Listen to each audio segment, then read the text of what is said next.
साथियों नमस्कार। एक बार फिर से आप सबका स्वागत है आपके अपने YouTube चैनल देववाणी में। साथियों, आज हम फिर से एक बहुत ही महत्वपूर्ण विषय जो संविदा कर्मचारियों से संबंधित है, मानदेय वृद्धि, उसके संबंध में इस वीडियो में चर्चा करेंगे। परंतु साथियों, उससे पहले मेरा आप सबसे अनुरोध है कि यदि आपने अभी तक मेरे चैनल को सब्सक्राइब नहीं किया है तो प्लीज़ सबसे पहले मेरे चैनल को सब्सक्राइब करें, ताकि मैं ऐसे ही महत्वपूर्ण वीडियो आप तक उपलब्ध करवाता रहूँ। साथियों, सब्सक्राइब से क्या है, थोड़ा मोटिवेशन मिलता है कि मेरे वीडियो आप तक अच्छी जानकारी ला रहे हैं और आपको ये वीडियो पसंद आ रहे हैं, तो मेरा फिर क्या है और ज़्यादा मन करता है अच्छे अच्छे वीडियो बनाने का। तो साथियों, आज का जो विषय है वो भी संविदा कर्मचारियों के लिए बहुत ही ज़्यादा महत्वपूर्ण रहने वाला है। सबसे ज़्यादा प्रश्न भी यही रहते हैं और जब से ये CSR रूल आए हैं तब से संविदा कर्मचारी काफ़ी असमंजस में है, क्योंकि पहले जो मानदेय वृद्धि होनी थी वो मिली नहीं और अब आगे क्या प्रावधान रहेंगे, क्या कुछ रहेगा, इसके बारे में जो है बहुत ज़्यादा प्रश्न संविदा कर्मचारियों के रहते हैं। उससे पहले साथियों, मुझे बहुत ज़्यादा खुशी है कि मैंने जब से NPS के वीडियो बनाए थे उसके बाद काफ़ी संविदा कर्मचारियों ने इसका लाभ ले चुके हैं और काफ़ी जो है अभी भी थोड़ी असमंजस की स्थिति में है। तो उनसे भी मेरा है कि भाई जल्दी से जल्दी NPS अकाउंट खुलवाकर इसका लाभ ले लें। 31 मार्च के बाद में हो सकता है कि आपको जो पहले का जो NPS आपका कटा हुआ है या जो भी आप पुनर्मन चाहेंगे वो नहीं मिल पाएगा, क्योंकि एक सिस्टम रहता है वित्तीय वर्ष का। तो पुरानी सैंक्शनों पर क्या पता मिले ना मिले, इसलिए रिस्क लेना सही नहीं रहेगा। और मुझे बहुत खुशी है कि स्टेट से भी एक बहुत अच्छा परिपत्र कल जो है चिकित्सा विभाग में मिशन निदेशक महोदय ने एक बहुत अच्छा परिपत्र NPS को लेकर जारी किया है, जिसमें सभी डाउट जो है निश्चित रूप से संविदा कर्मचारियों के क्लियर हो गए होंगे। अन्य विभाग भी उस परिपत्र का सहयोग ले सकते हैं, क्योंकि उसमें बहुत ही अच्छे ढंग से व्याख्या करके और उदाहरण देकर बहुत ही अच्छे तरीके से समझाया गया है।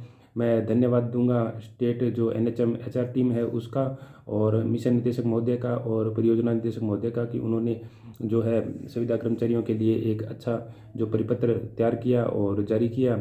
और आगे भी ऐसे भी जो लाभ के काम जो संविदा कर्मचारियों के रहेंगे उनके लिए भी समय समय पर हमें उचित मार्गदर्शन मिलता रहेगा, ऐसी उम्मीद हम स्टेट HR सेल से करते हैं।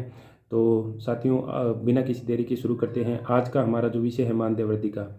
सबसे पहले तो क्या हुआ कि जब CSR रूल आए तो पहले वाली सेवा को जो है शून्य कर दिया गया था। यह एक बहुत बड़ी विडंबना रही थी, लेकिन क्या करें, अब जो हुआ वो हुआ और नियम भी कुछ इस हिसाब से बने और नियमों का बनना ज़रूरी भी था।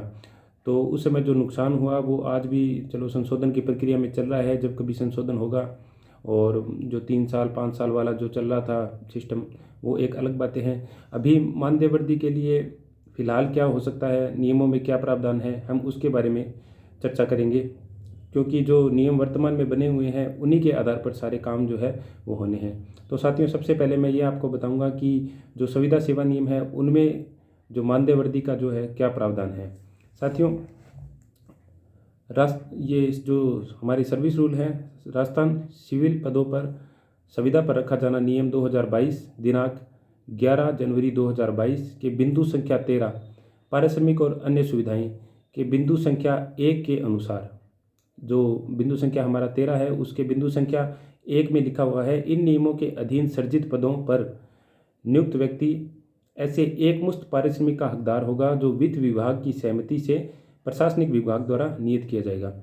साथियों, पहले क्या था कि जो पद थे संविदा कर्मचारियों के, वो कुछ विभागों में वित्त विभाग से सर्जित होते थे और कुछ विभागों में वित्त विभाग से सर्जित न होकर स्वयं के विभाग द्वारा या अन्य किसी माध्यम से सर्जित पद होते थे। तो उनमें क्या है कि बहुत ज़्यादा दिक्कत आती थी कोई भी नियम कायदे कानून लागू करने से।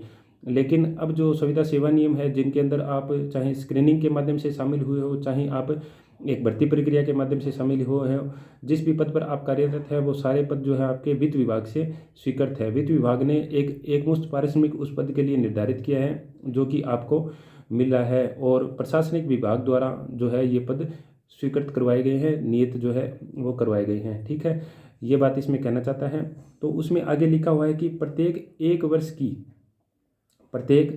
वर्ष की संतोषप्रद सेवा के पूर्व होने पर एक मुश्त मासिक पारिश्रमिक 5% तक अगले 100 रुपये पर पूर्णांकित करते हुए बढ़ाया जाएगा।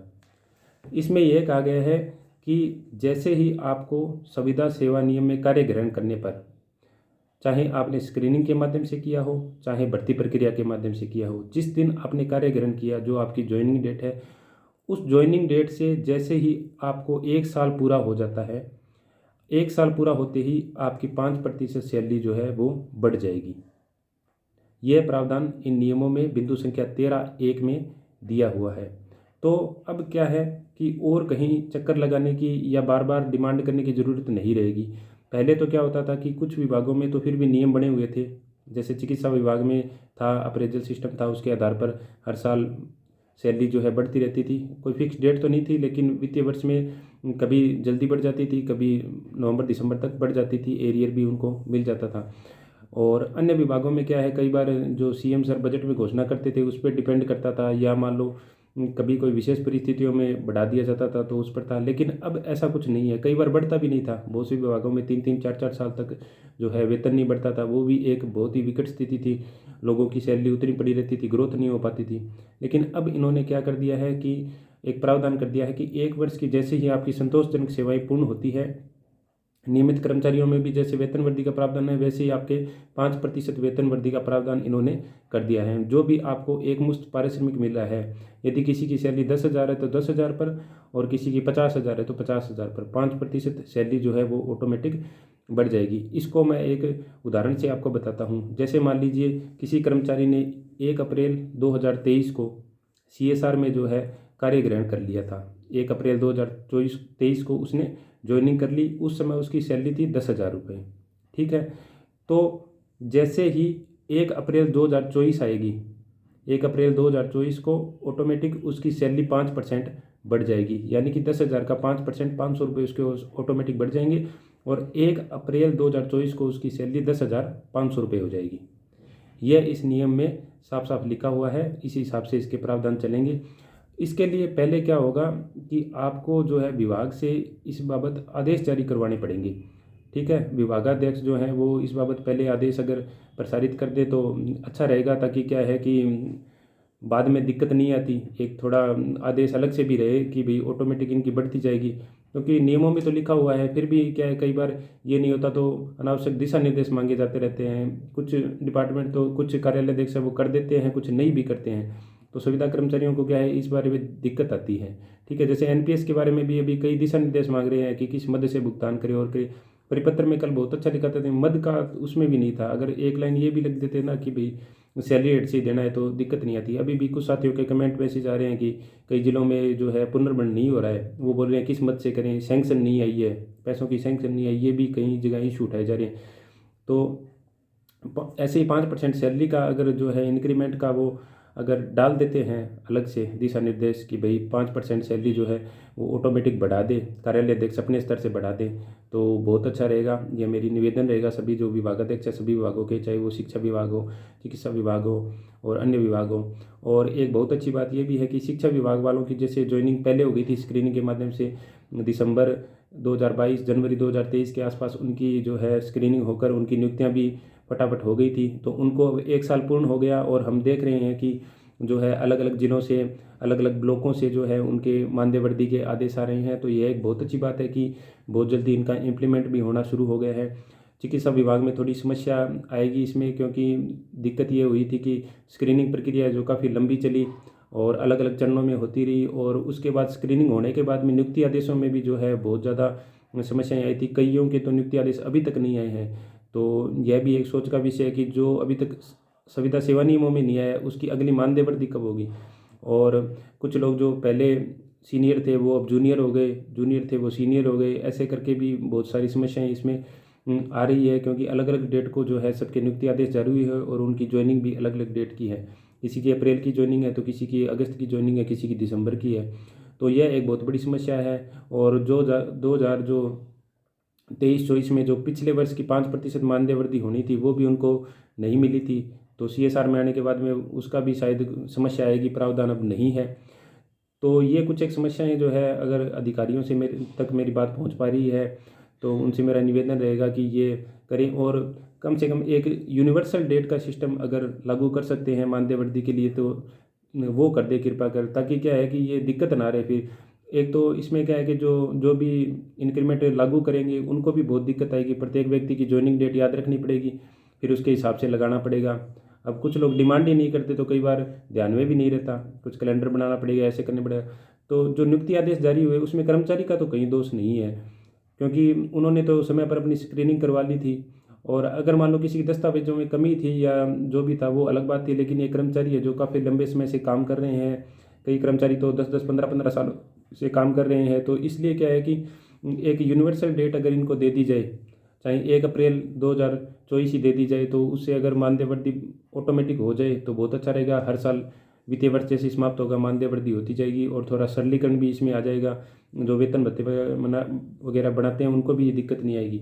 तो ये मेरा निवेदन रहेगा उच्च अधिकारियों से कि इस विषय में भी थोड़ा, अरे क्योंकि जब भी मान लो नियमितीकरण होना होगा, किसी का होना होगा तब हो जाएगा, लेकिन जब तक संविदा का जो एक सिस्टम जो अब स्टेट गवर्नमेंट में चल पड़ा है, नई भर्तियां भी इस आधार पे आ रही है और बहुत सारे कर्मचारी जब हो जाएंगे, एक कैडर मैं कहूँगा कि अलग से सरकार ने जब बना दिया है, जैसे मंत्रालय कर्मचारियों का या शिक्षा विभाग के कर्मचारियों का अलग से कैडर बने होते हैं, तो वैसे ही संविदा कर्मचारियों का जब एक अलग से कैडर सरकार ने ये बना दिया है, तो उनके जो प्रावधान है उनमें भी सरलीकरण और जो भी सुधार आवश्यक है उनको अगर कर दिया जाए अच्छे से तो बहुत बढ़िया रहेगा। मेरे सभी साथियों से यह निवेदन भी रहेगा कि इस वीडियो को अधिक से अधिक शेयर करें, ताकि है ना ये उच्च अधिकारियों तक पहुंच पाए और सक्षम स्तर तक जो है ये पहुंच पाए और उनके बाद भी ये बात कहीं ना कहीं दिमाग में आए कि हाँ ये चीज़ करनी चाहिए, ताकि कर्मचारी को दिक्कत नहीं आए। नहीं तो बहुत सारी तो इस असमंजस की स्थिति में ही काम करते रहते हैं, साथ में रहते हैं कि सैलरी नहीं बढ़ रही है, ये नहीं हो पा रहा है, वो नहीं हो पा रहा है, लाभ नहीं मिल पा रहे हैं। तो ये जो छोटे मोटे लाभ हैं, बहुत ज़्यादा कोई कर्मचारियों की, इन संविदा कर्मचारियों की तनख्वाह है नहीं, तो बहुत छोटे मोटे लाभ हैं उनको समय पर मिलते रहें, उसमें किसी प्रकार का व्यवधान नहीं आए, इस हिसाब की व्यवस्था भी अगर सरकार कर दे तो जब तक वो नियमित नहीं होते तब तक उनका जीवन जो है सुगम तरीके से चलता रहेगा। एक इसमें जो है मानदेय वृद्धि वाले में एक लाइन और दी गई है कि अगले 100 रुपये तक पूर्णांकित करते हुए, इसमें भी क्या है थोड़ा डाउट रहता है कईयों को। तो मैं बताना चाहूँगा कि जैसे मान लो किसी की सैलरी 11,000 है, अगर आप 11,000 का जो है 5% करोगे तो वो आएगा 550 रुपये, ठीक है। तो इन्होंने एक प्रावधान दिया है कि आप अगले 100 तक पूर्णांकित करते हुए, तो उसको आप 550 काउंट ना करके उसको 600 काउंट करोगे। उसको मतलब अगर मान लो 520 होता तो भी 600 होता, 510 होता किसी का तो भी 600 होता, 570 होता तो भी 600 होता। अगले 100 तक आपको पूर्णांकित करना है। जैसे आपने अपनी जो एक मुश्त मासिक पारिश्रमिक है उसका आप जब 5% करोगे, यदि वो 100 के बीच का कोई अंक आता है, 1 से 100 के बीच का कोई अंक आता है, तो आप उसको अगले 100 तक ले जाओगे, ठीक है। और उतनी आप सैलरी बढ़ा लोगे, 100 तक पूर्णांकित करना है उसको। ये नहीं कि मान लो किसी की 550 आ रही तो आपने उसको 550 बढ़ा के दे दिया, आपको उसको फिर 600 करना है। ये बात आप थोड़ा सा जब इंक्रीमेंट लगाए तो उस समय ध्यान रखें। बाकी शिक्षा विभाग वालों के लिए बहुत अच्छी बात है कि उनके समय समय पर इंक्रीमेंट के ऑर्डर आ रहे हैं, उनके मानदेय वृद्धि लागू हो रही है। बाकी विभागों से भी ये है, कर्मचारियों से भी है, कर्मचारी भी जागरूक नहीं है, बोलते नहीं है, डिमांड नहीं करते हैं। और अभी भी एनपीएस के बारे में भी बहुत सारे सोच रहे हैं, असमंजस में है, जबकि इतने सारे लेटर आ रहे हैं। आपके लिए लाभ का जो है सौदा है ये, इसको जल्दी से जल्दी इम्प्लीमेंट करना चाहिए। क्यों फालतू में आप लोग अपना टाइम वेस्ट कर रहे हैं कि भाई सरकार आगे से आए और आपको बोले घर घर आके खोले, ऐसा तो कुछ होगा नहीं। देखो कुछ चीज़ें आपको अपने स्तर से भी करनी पड़ेगी।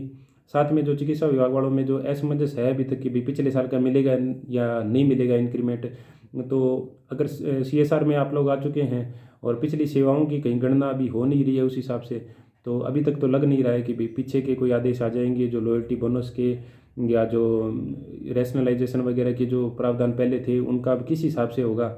जैसे मान लो स्थानांतरण की पॉलिसी उसमें नहीं थी, फिर भी हमारे जो मिशन निदेशक महोदय उन्होंने बहुत अच्छा पहल करते हुए और रिलोकेशन के नाम से जो है कर्मचारियों के स्थानांतरण किए हैं, उनको लाभ दिया है। तो हो सकता है वैसे अगर कुछ नया परिपत्र आपस में मीटिंग करके और है बोर्ड की मीटिंग होती है कुछ डिसाइड कर ले तो बहुत अच्छी बात है।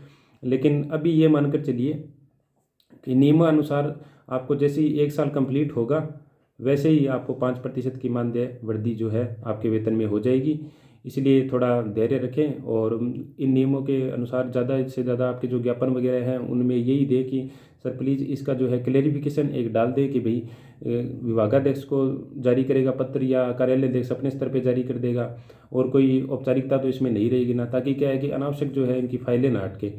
और सभी साथियों से मेरा अंत में यही निवेदन है कि मेरे चैनल को सब्सक्राइब करें और मुझे सजेस्ट भी करें कि और किस बिंदु पर आप चाहिए। बहुत अच्छे अच्छे सजेशन मुझे मिल रहे हैं साथियों के, मैं कोशिश भी कर रहा हूँ टाइम निकाल के वीडियो बनाने की, और मुझे सजेस्ट करते रहें। दूसरा साथियों ये है कि मुझे कोई वीडियो की क्वालिटी वगैरह और उसके बारे में मुझे कोई ज़्यादा मतलब नहीं है। मैं तो इस हिसाब से वीडियो बनाता हूँ कि मेरे साथी मेरे घर पे आके मेरे सामने बैठे हैं और मैं उनसे जो है नियमों की जो भी मुझे जानकारी है उनके बारे में चर्चा कर रहा हूँ। संविदा कर्मचारियों को अधिक से अधिक मार्गदर्शन देने का मेरा उद्देश्य है। ना तो मैं कोई एडिटिंग करता, ना मुझे कोई वीडियो की क्वालिटी वगैरह से फ़र्क पड़ता। मेरा उद्देश्य बस इतना ही है कि आप तक जो जानकारी है वो पहुंच जानी चाहिए। ठीक है साथियों, मुझे ज़्यादा से ज़्यादा सपोर्ट करें, आपका सहयोग ऐसे बनाए रखें। बहुत बहुत धन्यवाद साथियों।